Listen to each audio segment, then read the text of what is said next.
அந்த கரும்பு எப்படி வெட்டிட்டு அதை எப்படி அடுத்தது சர்க்கரையாக போகுது, அச்சு வெல்லம் எப்படி தயாரிக்கிறாங்க, அதை பற்றியெல்லாம் இப்போ பார்க்க போகிறோங்க.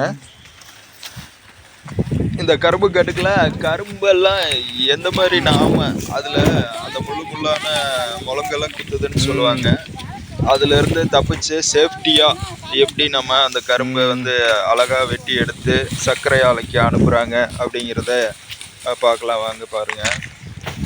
இங்கே பார்த்தீங்கன்னா அப்படிங்களா, அங்கே தான் வேலையா? சேஃப்டியாக இவரோட கட்டப்பத்த ஷர்ட்டு இந்த மாதிரி ட்ரெஸ் எல்லாம் போட்டுக்கிட்டு காட்டுக்குள்ள இந்த ஒவ்வொரு கரும்பையும் எவ்வளோ பதமாக வெட்டி எடுத்து அதை அனுப்பிட்டு இருக்கிறாங்க, அனுப்ப போகிறாங்க.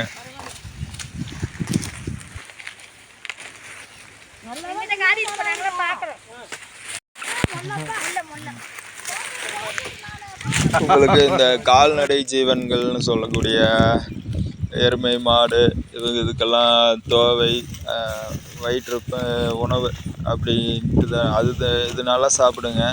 இந்த கரும்பு தோவையை எருமை மாடுகள் சாப்பிட்டுச்சுன்னா அது நல்லா பார்க்குறதுக்கு நல்லா திடமாக வாட்ட சாட்டமாக இருக்குங்க. அதுக்கு இது ஒரு சிறந்த உணவு அப்படின்னு சொன்னால் இந்த கரும்பு தோவை வாங்கி நீங்கள் டெய்லியும் எருமை மாட்டுக்கு வந்து டெய்லியும் போட்டுக்கிட்டே வந்தீங்கன்னா அது நல்லா சாப்பிடும். நல்லா மிச்சம் இல்லாமல் ஃபுல்லாக சாப்பிடும். அதில் பார்த்தீங்கன்னா அது நல்லா வாட்ட சாட்டமாக வளரும், நல்ல வாட்ட சாட்டமாக இருக்கும். எருமை மாடு பார்த்தீங்கன்னா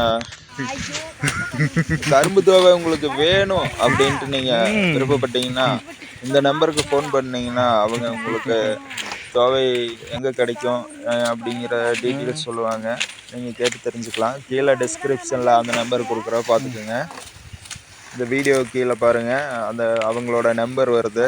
அது காண்டாக்ட் பண்ணிங்கன்னா எருமை மாட்டுக்கு தேவையான தோவை கிடைக்கும். அப்படிங்களா, அங்கே தான் வேலையா? அது ஒரு சிறந்த கட்டுப்பத்த ஊட்டச்சத்து நிறைந்த உணவு அப்படின்னா இந்த கரும்பு தோவையவே சொல்லலாம்.